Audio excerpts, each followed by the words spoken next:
Hey everyone, welcome back to Genai's Football News. We're diving straight into the drama from the World Cup group stage finale. According to ESPN, the United States took an unexpected loss to Turkey on Thursday night, falling 3-2 in a match that honestly had very little on the line.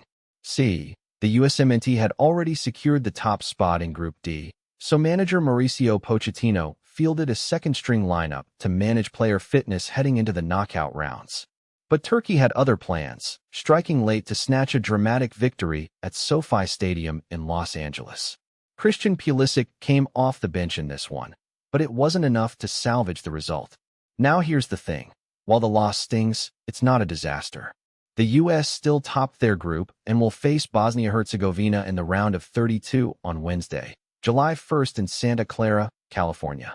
ESPN's player ratings tell the story, though, with backup goalkeeper Matt Turner receiving a brutal 3 out of 10 after conceding 3 goals. The USMNT's hot start to the tournament definitely hit a bump, but they've got the knockout stage ahead to bounce back. Right after that loss to Turkey, things got interesting at the post-game press conference. According to ESPN, manager Mauricio Pochettino was visibly frustrated with reporters and became pretty combative during his media duties. He wasn't having it with the line of questioning, essentially telling journalists, "Hey, we won the group. We're good." The New York Times Athletic also reported that Pochettino abruptly ended the press conference, dismissing further questions. "Look, I get the frustration. When you've already secured top spot and you're rotating players, losing the final group match stings less than it would normally. But this is World Cup football, and every match matters for momentum heading into knockouts."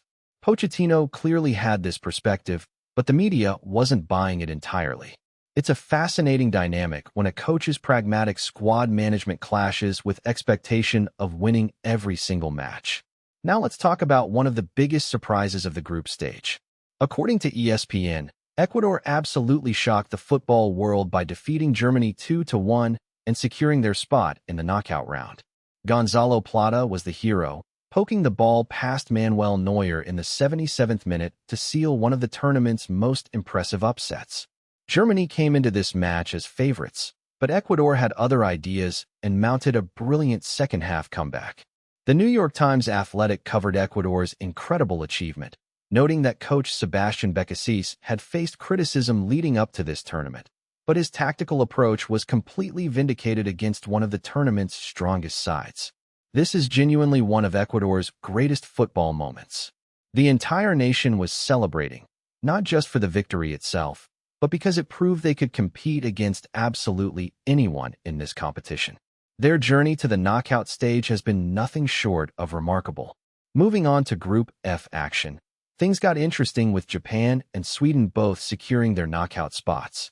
According to ESPN, Japan took the lead through Daisen Maeda, but Sweden's Anthony Elanga equalized just 6 minutes later, giving Sweden a 1-1 draw.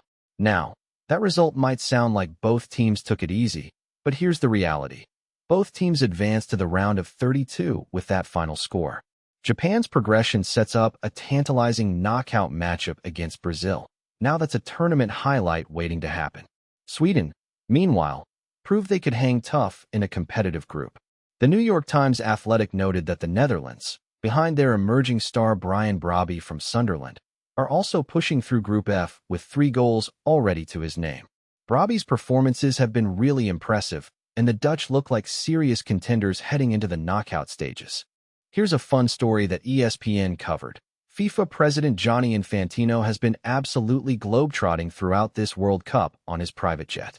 We're talking 24,000 miles traveled across all the host nations. The man is getting the full World Cup experience, watching matches from every corner of the tournament. It's a pretty wild display of the FIFA president's commitment to the tournament, or his love of flying, depending on how you look at it. While some might question whether he needs to hit that many frequent flyer miles during the competition, you've got to admire the dedication to seeing the action unfold across multiple venues. Between group stage matches in different cities and the drama unfolding, Infantino's literally been everywhere. Let's shift gears to the transfer market, where there's been some serious activity. ESPN is reporting that Manchester United are keeping busy on multiple fronts.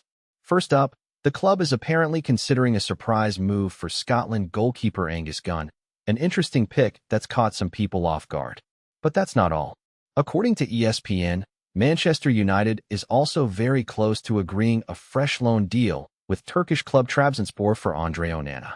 The midfielder has been out on loan, and United are looking to extend that arrangement as part of their squad planning.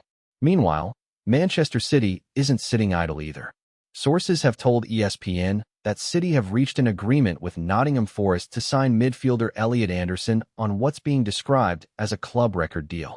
That's a significant investment in young talent, and it shows City's ambition in the transfer window. Lots of movement in the Premier League right now. This one's a genuinely unique story that ESPN brought to our attention. When the full story of the United States men's team at this 2026 World Cup gets written, there might very well be a chapter dedicated to Cole Chamber, who happens to own a golf cart dealership in Dana Point, California. Yes, you read that right. A golf cart dealership owner got tied up in the USMNT's World Cup journey. According to ESPN, this seemingly random connection actually became part of the narrative around Christian Pulisic, Weston McKennie, and other American players. It's the kind of quirky, human interest story that reminds us why we love sports. You never know what side characters are going to become part of the fabric of a tournament.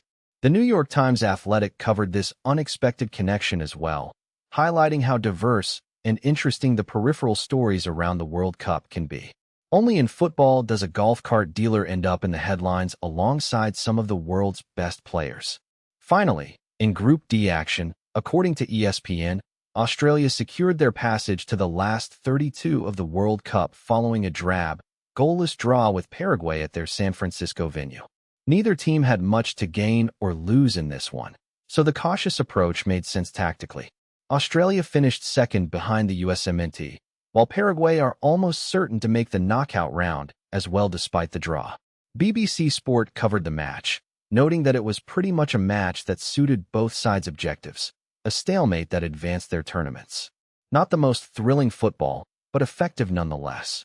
So that wraps up the major group stage action we've been tracking. We've got some incredible knockout matchups set up, the drama surrounding the USMNT, Ecuador's stunning upset of Germany, and Japan readying for a showdown with Brazil.